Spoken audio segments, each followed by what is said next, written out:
মৰমৰ ছাত্ৰ ছাত্ৰীসকল ক্লাছ টিউটৰ ইউটিউব চেনেললৈ তোমালোকক স্বাগতম জনাইছোঁ। আজি মই সপ্তমমান শ্ৰেণীৰ সমাজ বিজ্ঞান বিষয়টোৰ পাঠ নম্বৰ 12 গুপ্ত যুগৰ পৰৱৰ্তী ভাৰতবৰ্ষ নামৰ পাঠটোৰ প্ৰশ্ন উত্তৰসমূহ আলোচনা কৰিবলৈ লৈছোঁ।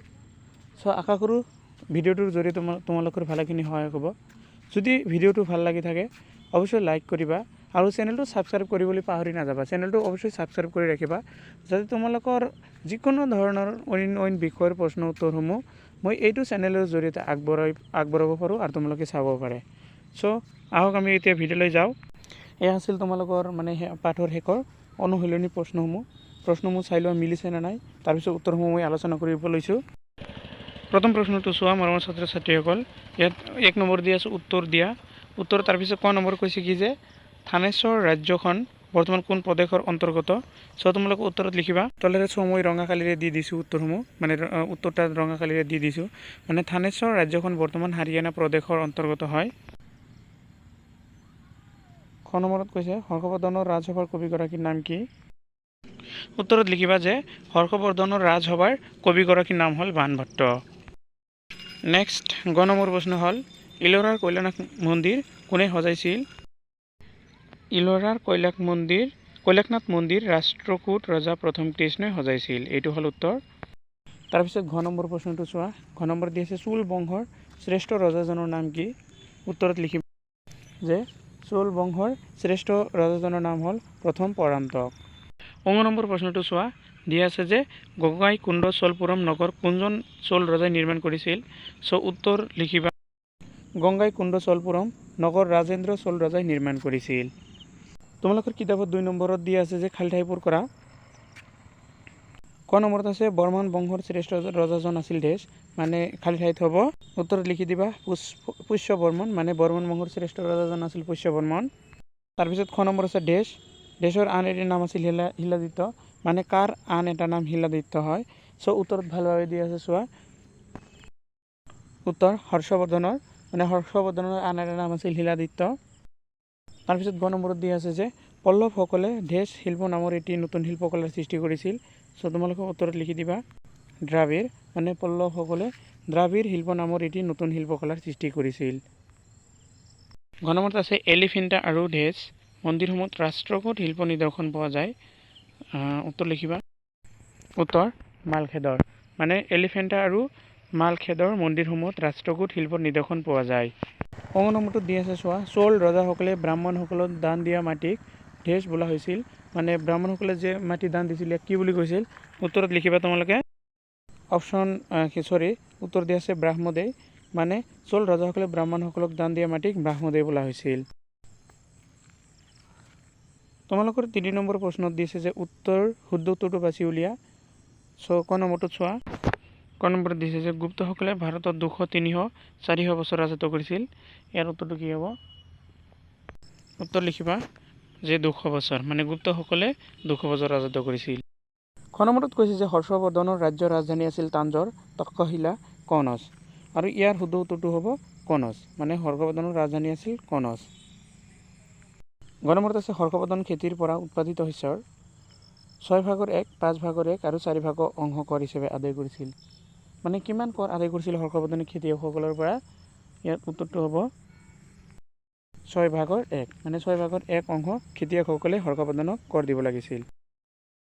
ঘ নম্বৰত আছে কাঞ্চীপুৰম, মহাবলীপুৰম পল্লৱ ৰাজ্যৰ ৰাজধানী আছিল। ইয়াৰ উত্তৰটো হ'ব উত্তৰ কাঞ্চীপুৰম। অ নম্বৰত দিয়া আছে চোৱা। ৰাজে প্ৰথম কৃষ্ণ দান্তি দুৰ্গ ৰাষ্ট্ৰকূট ৰাজ্যৰ প্ৰতিষ্ঠাপক, কি পঢ়িছিলা তোমালোকে যে ৰাষ্ট্ৰকূট ৰাজ্যৰ প্ৰতিষ্ঠাপক আছিল দান্তি দুৰ্গ। উত্তৰটো হ'ব দান্তি দুৰ্গ। 4 নম্বৰত দিয়া আছে তলৰ প্ৰশ্নসমূহৰ উত্তৰ দিয়া, চমু উত্তৰ দিব দিছে। ক নম্বৰত আছে যে বিন্ধ্য পৰ্বতে ভাৰতবৰ্ষক কি ভাগত ভাগ কৰিছে। সহজকৈ দিছোঁ তোমালোকক। উত্তৰত দিবা যে উত্তৰ ভাৰত আৰু দক্ষিণ ভাৰত হিচাপে ভাগ কৰিছে বিন্ধ্য পৰ্বতে। তোমালোকৰ খ নম্বৰ প্ৰশ্নটো হ'ল থানেশ্বৰ ৰাজ্যৰ লগত একত্ৰিত হোৱা ৰাজ্যখনৰ নাম কি। উত্তৰ লিখিবা থানেশ্বৰ ৰাজ্যৰ লগত একত্ৰিত হোৱা ৰাজ্যখনৰ নাম হ'ল কনৌজ। গ নম্বৰত দিছে পল্লৱ শাসকসকলৰ অৱদান দুটা কি কি? উত্তৰত লিখিবা যে সাহিত্য চৰ্চাত সংস্কৃত ভাষাৰ বিকাশ আৰু শৈব সাহিত্যৰ বিকাশ, এই দুটা আছিল পল্লৱ শাসকসকলৰ প্ৰধান বৈশিষ্ট্য। ঘ নম্বৰ দি আছে যে ৰাষ্ট্ৰকূটসকলৰ শাসনকালত কি কি ভাষাৰ বিকাশ হৈছিল? উত্তৰত লিখিবা ৰাষ্ট্ৰকূটসকলৰ শাসনকালত সংস্কৃত আৰু প্ৰাকৃত ভাষাৰ বিকাশ হৈছিল। অংগ নম্বৰত দি আছে কোন ৰাজ্যৰ শাসনকালত পঞ্চায়তী ৰাজ ব্যৱস্থাৰ পথ মুকলি হৈছিল? উত্তৰটো হ'ল প্ৰথম পৰাত্মক ৰজাৰ দিনত পঞ্চায়তী ৰাজ ব্যৱস্থাৰ পথ মুকলি হৈছিল। 5 নম্বৰ প্ৰশ্নটোত দিয়া আছে যে 50টামান শব্দৰ ভিতৰত লিখা, মানে যিকোনো প্ৰশ্ন যিকেইটা আছে সকলোবোৰ 50টা শব্দৰ ভিতৰত লিখিব লাগিব। 1 নম্বৰত দি আছে হৰ্ষবৰ্ধনৰ শাসন পদ্ধতি, এইটো চমুকৈ লিখিব দিছে 50টামান শব্দৰ ভিতৰত। উত্তৰত লিখিবা হৰ্ষবৰ্ধন প্ৰাচীন ভাৰতৰ এজন শ্ৰেষ্ঠ ৰজা আছিল। তেওঁ এজন সুশাসক আছিল। তেওঁ তেওঁৰ ৰাজ্যখন শৃংখলভাৱে শাসন কৰিবৰ বাবে কেইবাটাও ভাগত ভাগ কৰিছিল। বিভিন্ন বিভাগ চলোৱাৰ বাবে মন্ত্ৰী বিষয়া আদি নিয়োগ কৰিছিল। ৰাজ্যখনক প্ৰদেশ ভুক্তি বিষয় গাঁও আদি ভাগত ভাগ কৰিছিল। এইখিনি লিখি দিবা, এইখিনি লিখিলে বহুত হ'ব। 50টামান শব্দৰ ভিতৰত দিছে। নেক্সট খ নম্বৰত আছে হৰ্ষবৰ্ধনৰ ৰাজহ ব্যৱস্থা। উত্তৰত লিখিবা যে হৰ্ষবৰ্ধনে অৰ্জন কৰা ৰাজহেৰে প্ৰজাৰ হিত সাধন কৰিছিল। তেওঁ কৃষক আৰু ব্যৱসায়ী শ্ৰেণীৰ পৰা কৰ কাটল সংগ্ৰহ কৰিছিল। কৃষকসকলে উৎপাদিত কৰা শস্যৰ 6ভাগৰ 1 অংশ কৰ হিচাপে দিব লাগিছিল। কেতিয়াবা নগদ ধনেৰেও এনে কৰ সদাইছিল। এনেদৰে আদায় কৰা কৰ প্ৰজাৰ হিতৰ বাবে খৰচ কৰিছিল। তাৰপিছত গ নম্বৰ হ'ল মহাবলীপুৰম মন্দিৰৰ শিল্পৰীতি। উত্তৰত লিখিবা মহাবলীপুৰম মন্দিৰ দক্ষিণ ভাৰতত অৱস্থিত। মন্দিৰসমূহ দেখাত ৰথৰ নিচিনা। এখন পাহাৰ কাটি ৰথৰ দৰে সজাই এই মন্দিৰবোৰ ধৰ্মৰাজৰ ৰথ, ভীমৰথ, অৰ্জুন ৰথ, দ্ৰৌপদী ৰথ বোলা হয়। মহাবলীপুৰম মন্দিৰ দ্ৰাবিড় শিল্পকলাৰ অন্যতম নিদৰ্শন। 7 নম্বৰ ঘ নম্বৰ প্ৰশ্নটো হ'ল তোমালোকৰ ৰাষ্ট্ৰকূট ৰাজ্যৰ অৱস্থিতি। উত্তৰ লিখিবা ৰাষ্ট্ৰকূট ৰাজ্য দাক্ষিণাত্যৰ পশ্চিম উপকূলত বৰ্তমানৰ গুজৰাট প্ৰদেশৰ তলফালে নৰ্মদা নদীৰ পৰা কৃষ্ণা আৰু তুংগভদ্ৰা নদীলৈ বিস্তৃত। এইখিনি লিখি দিলে হৈ যাব।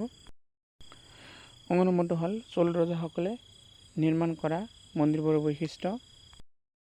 উত্তৰ চোৱা চোল ৰজাসকলে নিৰ্মাণ কৰা মন্দিৰবোৰ অকল উপাসনাস্থলীয়ে নাছিল, বৰং এইবোৰ ৰাজ্যৰ অৰ্থনীতি সুদৃঢ় কৰাৰ একোটা কেন্দ্ৰ আছিল।